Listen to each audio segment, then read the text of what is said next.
get my 6.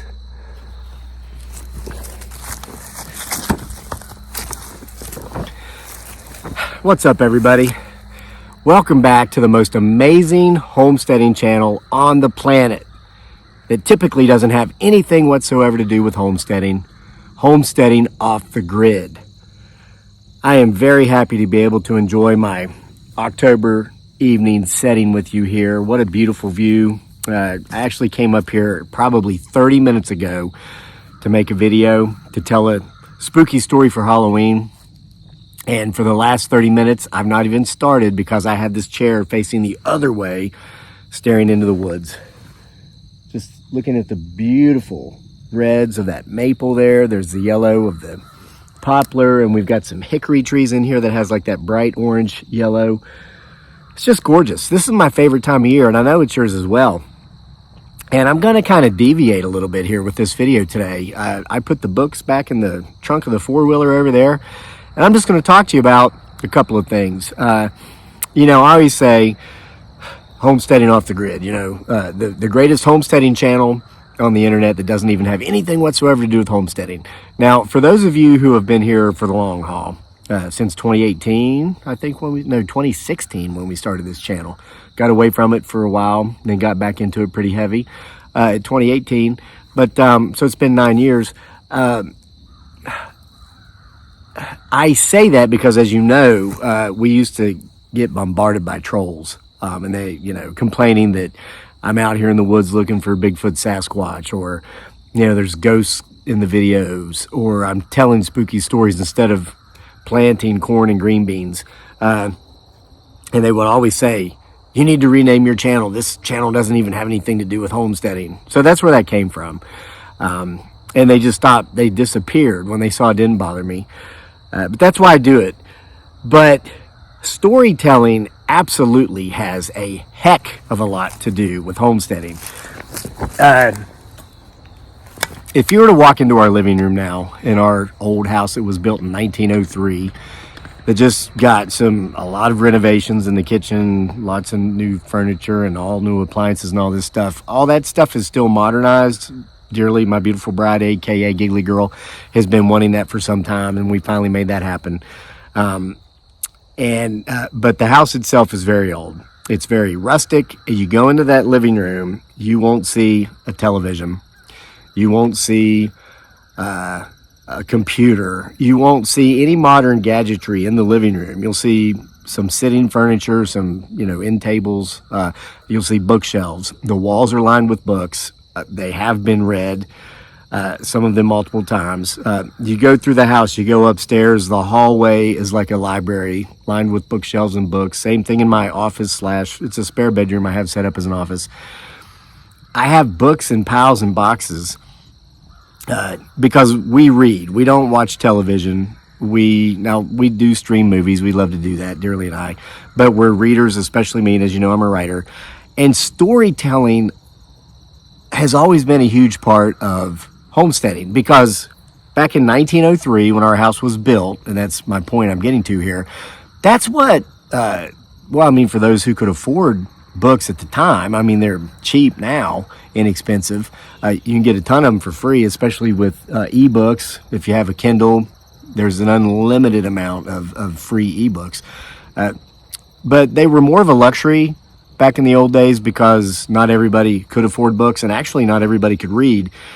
But people didn't sit around in a living room glued to a television, ignoring each other, being programmed. And they call it television programming for a reason. It's not necessarily the shows. In modern times it is. Hollywood telling you how to think, how to view the world. But also it's the commercials predominantly. The corporations telling you what to buy. You're just not with the in crowd. You're not cool as a cucumber if you don't own this latest gadget, this whatchamacallit, this widget. And it works. After you see that 11 times, you jump on Amazon and you buy it, and within 2 days you have it at your door. That's why it's called television programming. But back before all this madness started, people would read and people would tell stories. I mentioned the largest portion of the population that couldn't afford books. Many of them couldn't read. Our house was a sharecropper's house. Many sharecroppers couldn't read. They would tell stories through oral tradition. And that's what I like to do. Now, of course, I like to write, and I've written a lot of these stories down, and I've shared a lot of the stories you folks have sent into the channel. But folks would just sit around and tell stories. And we do that quite often. I'm actually up here at the family campground. We do it up here. We'll have friends over. We sit around the fire at night, and we tell stories. And this time of year, around Halloween, everybody loves telling stories. Here's what I've noticed. As somebody who... I guess what you could say has pursued the paranormal to a degree, been out there, as you know, doing some research, been in some really odd places, had some really odd experiences. And a lot of my writing has been purely creative, purely fiction, but a lot of it's based on fact, actual events. You have to ask yourself, why is it that people get into stories so much? Why do we like to hear stories, especially about things that are typically considered by most to be unbelievable? Bigfoot Sasquatch, for example, all the paranormal and supernatural things. I have a suspicion. I think it's pretty much known that stories, be they in book form, the oral form, be they through theater, movies, plays, drama, if you will, it takes us out of our reality. It's kind of an escape, you know. We're busy with our work. We're busy with family responsibilities. When we can just sit down, for example, before I came up here and sat here and stared at the beautiful forest for 30 minutes, I was curled up with a book on the front porch after having a wonderful nap. I know it sounds like I'm lazy, but I'm really not. I get up at 5. I ran 3 miles this morning. I do a lot of work. I cut up a tree today. But even with my work, like social media work, I put in 6 to 8 hours a day, even though I don't have to, but I do because I'm very driven. And I'm going to kind of talk about that here in a minute because it goes along with this. By 2 in the afternoon, I'm beat. I usually take a nap, and then after that, I enjoy a good book with a hot cup of coffee, and then I get back to it until the day's over and it's time for bed. But it is an escape for us. It takes us out of our world, and I love my world and I love my life, but it is nice to visit those other words or those other worlds through words by way of stories. Now, this brings up a question I would ask, and that is, why do we feel compelled to leave our world and visit other worlds? If everything's so great where we are, why would we leave it? I had a history professor in college, didn't like the guy, but I'll always remember something he told us once. He talked about the good old days. He said the good old days never existed, because if they did, we would have never left them. We've always aspired for greater things, for more comfortability, which is the enemy, in my humble opinion, of growth and production and being all you can be. I've talked about that before. Sure, to a degree, we all want to be comfortable and we all should be comfortable. But if you are of the type who is caught up so much in comfort to where you want to be extremely comfort, especially in all things, like if you're the type that, you know, you don't go out of the house once it's 5 degrees warmer than what your thermostat is set to in the summer, or you just don't go out of the house if the temperature outside is 5 degrees lower than what your thermostat is set to inside the house in the winter. You're too comfortable, because this is what extreme comfortability leads to. It leads to becoming soft. And I know people who are like that, and I've seen them. You go out with them in the summer, you get out of the car to walk to a restaurant, and I mean, it's like they're having a near medical emergency by the time you get in that restaurant. And then when that cold air hits them, I see it, you know, as a youth sports coach. We see it with kids every Indian summer when it's time for the football preseason conditioning training. You can tell what kids spent all summer in an air-conditioned room playing video games, and you can tell which kids were outside, playing outside like kids are supposed to and like we all used to, because those kids that were in air conditioning all summer dang near die in the conditioning period of the preseason. But it makes you soft, and when we become soft, we become weak, and when we become weak, we become more susceptible to illness or injury. And when we become ill or injured, we die. So, folks, many people in search of comfort are taking years off of the end of their lives because they're just not tough enough. And any little old anything is going to take them out. You see it a lot. I mean, I'm going to be 52 next month, and I'll see people my age to is 10 years below me. I mean, people in their early 40s wearing casts, limping around on crutches, bent over with canes from injury. And you say, wow, what happened? And they tell you, and it can be a litany of anything. Oh, we were helping our daughter move this weekend, and I just, I lifted this box and, I hurt my neck. Or, well, I, went mountain biking with the kids, and man, I'm 42. That's too old to be riding a bike. I should have known better. Listen, your age is not the problem. We've all heard this said before. You don't stop playing because you get old. You get old because you stop playing. Yeah, if you don't do anything, if you're not physically active, if you don't take care of yourself, when you do go just about anything, you're going to get hurt. And that's an example of how folks have striven too far to be too comfortable, and they become soft, which makes them weak, which makes them more susceptible to injury. I mean, I've talked about this guy before, and I'm going to get onto the story here in a second. Something else I want to talk to you about stories. A couple of summers ago, I was running like a lot. I was doing 30 miles a week. I was biking about 80 miles a week, and I would only take one day off, and it was an active off day. I would go hiking or walking with my wife, and I would walk or hike for an hour to 2 hours with her. And I was running some races, 5Ks. I don't think I did any 10Ks. It was mostly just 5Ks because I was trying to be fast. But I met a man who was 74 years old in Charlottesville, part of the local Charlottesville running community. Very impressive man. I barely beat him in the race, and I was actually in good shape. I ran a 5K that year in 20 minutes and 52 seconds, which is like 7:03 mile pace. 7 minutes and 3 seconds per mile for 3.1 miles back to back, and I was 49. Not bad.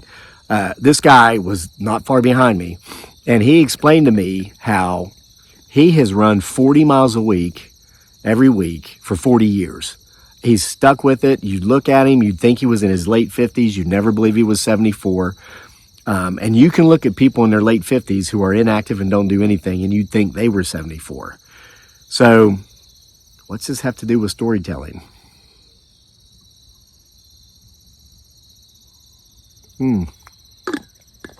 Here it is. I've finally figured something out.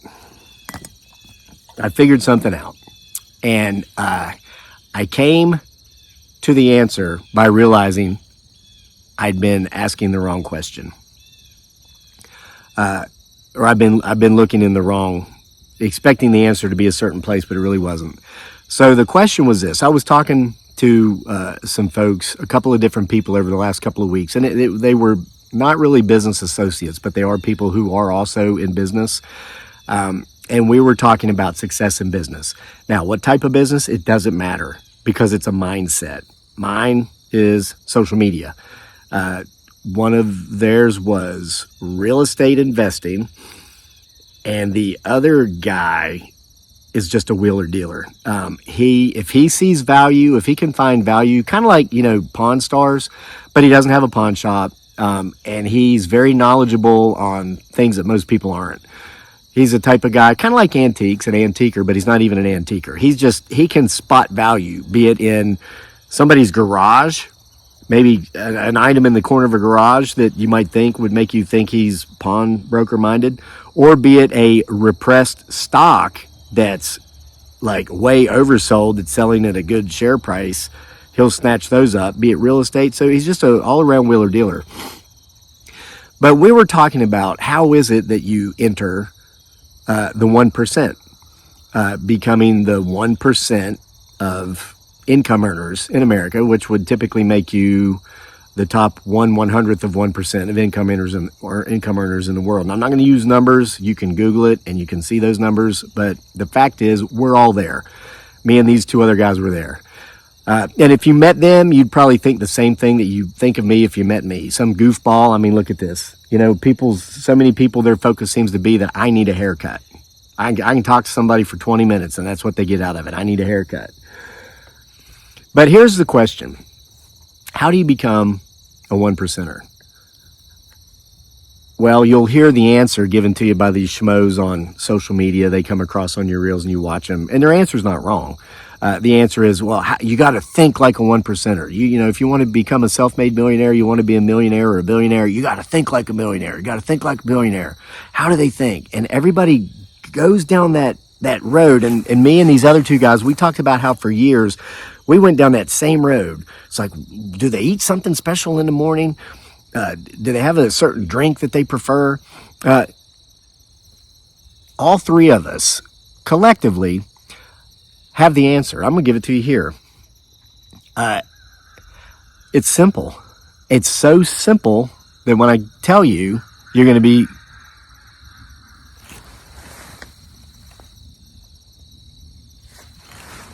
you're going to be thankful that I didn't charge you $19.99 for this program, low price, blah, blah, blah.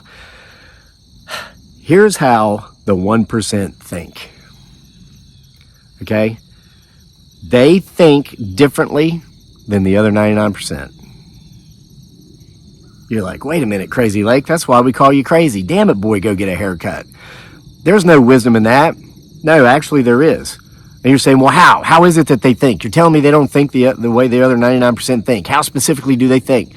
The answer really is that simple. They do not think the way the other 99% think. You know, I wrote a book called The Box, and that's the one I should be up here talking about, but I'm not going to. Not today. Most people live in a box, and I'll tell you, especially, and I was having a talk with a young person about this last weekend because he has a desire to become a mechanic and all this stuff. And I was talking to him about the importance of understanding what it is you do, learning your trade, but then doing it for yourself. So you're not spending the best hours of your day, the best days and years of your life working just to make someone else rich. If you're going to put forth that effort, you want to work to make yourself rich. So learn that skill, learn that trade, but also learn business, understand business, which is mostly understanding people. Okay. You might not be able to change an axle any better or in any more special way than any other mechanic in your city. But if you're able to build a rapport with people to where they like you, they're going to come to you every time to get their axle fixed.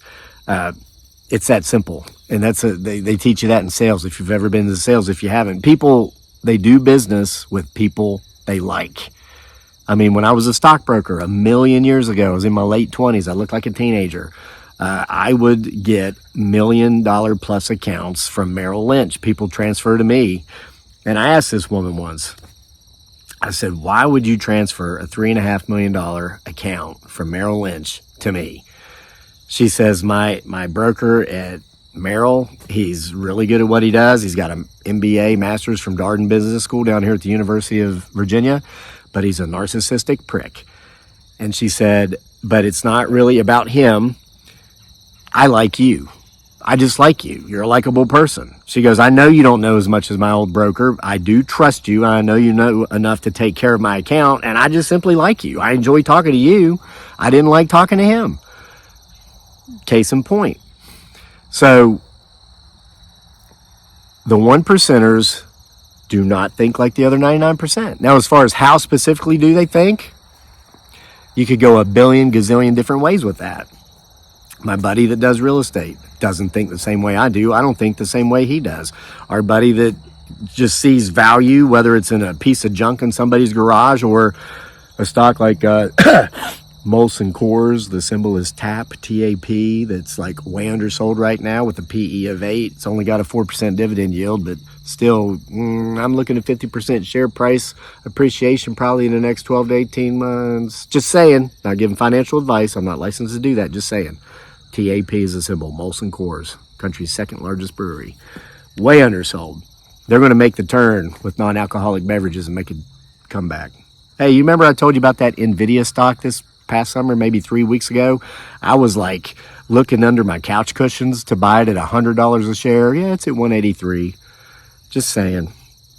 All right, so anyway, so you can't think like anybody else. And the biggest mistake people make who do think like everybody else, their number one single biggest mistake that keeps them either poor or middle class their whole life, which is really the same thing. There's one difference between poor and middle class people. You know what it is? Debt. Middle class people have tons of debt. Tons of debt. Why? Because they can get extended credit. They have a good FICO score. They can play kissy face with the bank. They make their payments on time, typically because they have a somewhat decent job, and they're able to make payments. So they have a bunch of debt. Poor people, they just don't have any debt. But what little bit they might have, at least they own.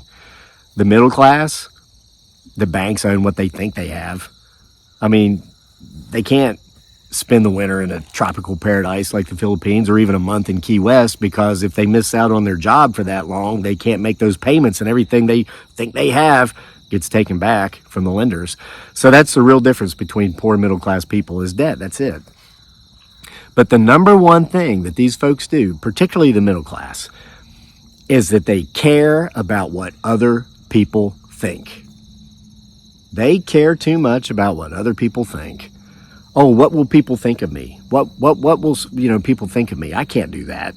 And I've experienced it. I mean, as a storyteller, as a social media content creator, and I've been doing this for over 15 years now. When I started doing it, I was doing it when most people didn't even know you could get paid to do it. They had no clue there was any such thing as monetization. Fast forward to, even as recently as maybe 6 or 8 years ago, people were kind of aware that some people got paid to do it, some people didn't. So in the beginning, I was told, oh, you're just lazy. You don't want to work. You don't want to have a job. Why would you do that? When I quit the post office in 2018, because we finally had our first viral video on this channel, and I was able to get back because we had been successful on Facebook. Mark Zuckerberg took all of our pages away from us, 5 million followers, after Donald Trump beat crooked Hillary Clinton in that election in 2016, because most of our pages were of a conservative nature. They weren't that alt-right, racist, hateful stuff. It was just, stuff of a conservative nature. Zuckerberg shut all those down. So we went from making hundreds of thousands of dollars a year to, I was chucking mail at the post office in Charlottesville, Virginia, 12 hours a day, 7 days a week, once 17 days straight without a day off, until we could get this channel going, make the turn, and then leave that after 6 months and then get back into social media. And the good news is we've also since revamped our Facebook situation. We've got millions of followers over there again. The numbers are higher than they've ever been. We're fortunate. We're blessed. But so many people are terrified that what I just described happening to us will happen to them. Oh no, even if I do it, okay, people are going to laugh at me. They're going to think I'm lazy because I just don't want to have a real job. They're going to make fun of me because, wait, they found out some people do get paid on social media, but aren't they I used to hear this all the time. That's for smoking hot 20-something-year-old girls that can twerk, because that was the big thing at the time. You're a older rural white dude sitting in your chair in your back field telling stories. Nobody's going to watch that. Well, then you have to overcome that. But then what if you make it and then you lose it all?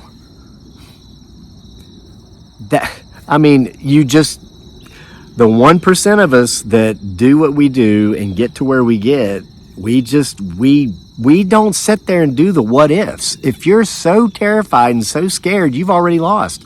A lot of folks, they're unwilling to even take a chance. They say, well, I'm not even going to try that because it's probably not going to work. Or I've heard people say, well, I'm smart enough to know that the odds are against me to succeed in that, so I'm just not even going to try because I'm just too smart for that. Guess what? You just failed at the whatever that is. You say, well, how could I fail? I didn't even do it. Well, that's why you failed.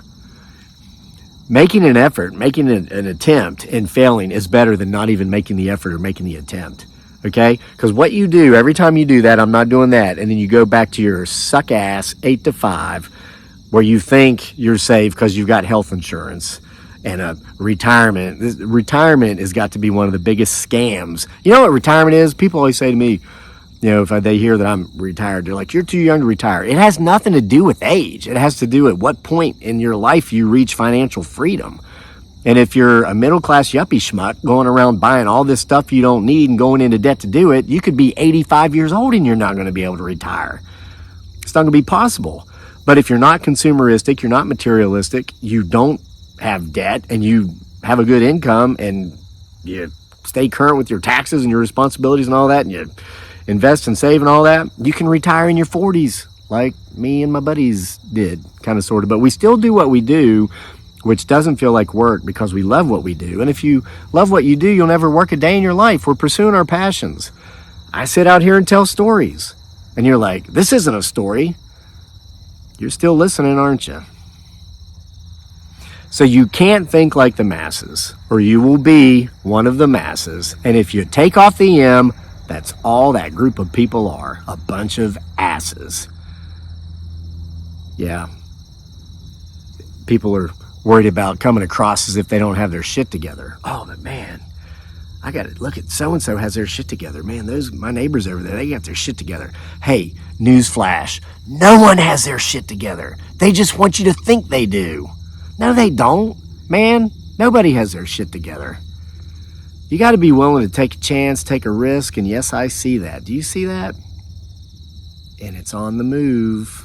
I have talked long enough and at length enough to get it to come in. I almost pointed to it, but if I do that, it'll disappear. It's going back behind the tree now. I know you see it. Yep. Timestamp it. See? You thought sitting here listening to me blab was going to be of no point and no use, but I sat here and I talked that Bigfoot Sasquatch right out of hiding. We all saw him. Happy Halloween, folks. I'm not done. October's not over. I'll be back for more stories. I'll be back to tell you quite a few more, okay? So listen, to thine own self be true. And I know I'm not pushing Alcoholics Anonymous. I know that's one of their mottos. Nothing wrong with a cold beer after a hard day's work. After a hard day's work, not during a moderate day's work. You 99%er, that's where you'll end up, telling yourself you deserve it because you worked hard yesterday. Just like you tell yourself you deserve that extension on your house or that new deck that you're willing to go further in debt to build because you deserve it. Tell you hear about entitlement. The middle class has a lot of that. You never hear about it from there, but they do. I'll end on this. I'm more convinced that you are more likely to become affluent or wealthy, a self-made millionaire, if you come from a poor status than you are if you come from a middle class status. You know why? And I know this from my own experience. When you don't have anything to lose, there's nothing that's going to stop you. Okay? And then as you go through life, as you start to climb that ladder of success, which I will point out will cost you more friends than any other thing you could ever do, you're not afraid to lose that which you attain upon the way because you already know you can make it with nothing. When you grow up privileged, you're scared to lose the things you have. It's like, wait a minute, my wife and I have a really nice house. We both have cars, and gosh, man, she's got great health insurance coverage. I know she wants to quit her job to pursue this other thing she's really passionate about, but man, what if we get sick? Here's something people just find unfathomably unbelievable. You just pay your doctor bill. I mean, when you don't have any debt, you make a lot of money, you pay the bill. I know, hard to believe, right? So don't be scared. Don't think like everybody else around you. Yep, I still see it. I was hoping I could get it to come down closer this way, but it looks like it wants to stay up in that general area. But hey, at least we all saw it. See you for more next time.